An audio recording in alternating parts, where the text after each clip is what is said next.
ಕಲಬುರಗಿ ಜಿಲ್ಲೆಯಾದ್ಯಂತ ವಾಡಿಕೆಗಿಂತ ಹೆಚ್ಚು ಮಳೆ ಆಗಿರುವುದರಿಂದ ಬೆಳೆಗಳು ಹಾಳಾಗಿವೆ. ಅತಿವೃಷ್ಟಿ ಎಂದು ಘೋಷಣೆ ಮಾಡಿ ಸರ್ಕಾರ ಎಲ್ಲ ರೈತರಿಗೆ ಪರಿಹಾರ ನೀಡಬೇಕೆಂದು ಕೃಷಿಕ ಸಮಾಜ ಜಿಲ್ಲಾಧ್ಯಕ್ಷ ಸಿದ್ದರಾಮಪ್ಪ ಪಾಟೀಲ್ ದಂಗಾಪುರ್ ಚಿಂಚೋಳಿ ಪಟ್ಟಣದ ಸಹಾಯಕ ಕೃಷಿ ನಿರ್ದೇಶಕ ಕಾರ್ಯಾಲಯದಲ್ಲಿ ಸುದ್ದಿಗೋಷ್ಠಿ ಮಾಡಿ ಸರ್ಕಾರಕ್ಕೆ ಒತ್ತಾಯಿಸಿದ್ದರು. ಈಗ ಸರ್ವೆ ಮಾಡ್ತಾ ಇದ್ದಾರೆ. ಸರ್ವೆ ಅಂದರೆ 50% ಅಬೋವ್ ಲಾಸ್ ಆಗಿದೆ. ಸರ್ವೆ ಮಾಡಲಿ ಬೇಡಂಬಲ್ಲ, ಸರ್ವೆ ಮಾಡೋ ಪ್ರಸಂಗ ಬರಲ್ಲ, ಎಲ್ಲ ಲಾಸ್ ಆಗಿದೆ. ಇದಕ್ಕೆ ಅತಿವೃಷ್ಟಿ ಅಂತೇಳಿ ಘೋಷಣೆ ಮಾಡಿ ಸರ್ಕಾರ ಎಲ್ಲರಿಗೆ ಪರಿಹಾರ ಕೊಡ್ತಕ್ಕಂಥದ್ದು ಸೂಕ್ತ. ಮತ್ತು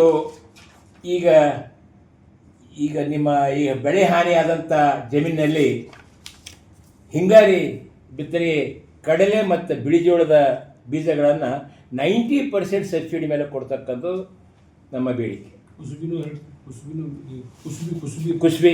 ಕುಸುಬಿ ಜೋಳ ಕಡಲೆ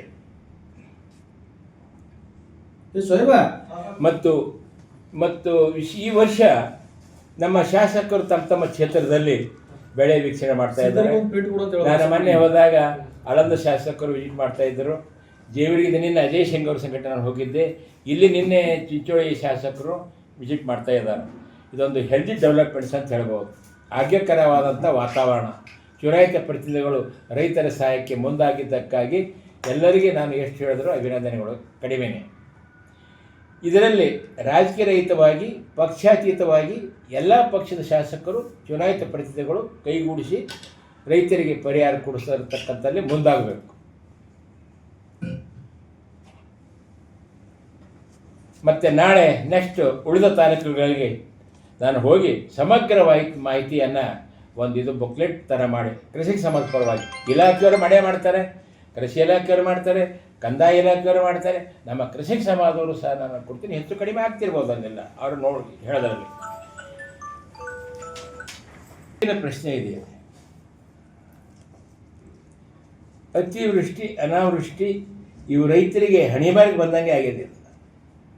ಇನ್ನೊಂದು ಇದಕ್ಕೆ ನಾವು ಏನೂ ಮಾಡೋಕ್ಕಾಗಲ್ಲ. ಅಂದ್ರೆ ಕೆಲವೊಂದು ನಿಯಮಗಳಿಂದ ಇದನ್ನು ಅತಿವೃಷ್ಟಿ ಅನಾವೃಷ್ಟಿ ಆದಾಗ ತಡಿತಕ್ಕಂಥ ನಿಯಮಗಳನ್ನು ಕೃಷಿ ವಿಜ್ಞಾನಿಗಳ ಸಲಹೆ ತೊಗೊಂಡು ಮಾಡೋದು ಸ್ವಲ್ಪ ಕಡಿಮೆ ಆಗ್ಬೋದು ಅಂತ ಅನ್ನಿಸ್ತದೆ.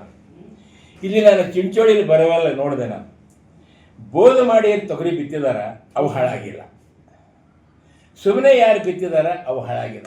ಈ ನಿಟ್ಟಿನಲ್ಲಿ ರೈತರು ಸ್ವಲ್ಪ ನಾನು ಎರಡು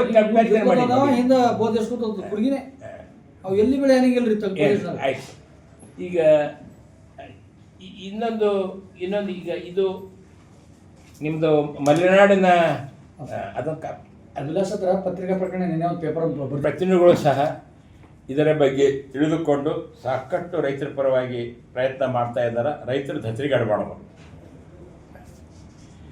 ನನಗೆ ವಿಶ್ವಾಸ ಇದೆ ಕೇಂದ್ರ ಸರ್ಕಾರ ಮತ್ತು ರಾಜ್ಯ ಸರ್ಕಾರ ಇದರ ಬಗ್ಗೆ ಪರಿಹಾರ ಕೊಟ್ಟೇ ಕೊಡ್ತಾರಂತ ಭರವಸೆ.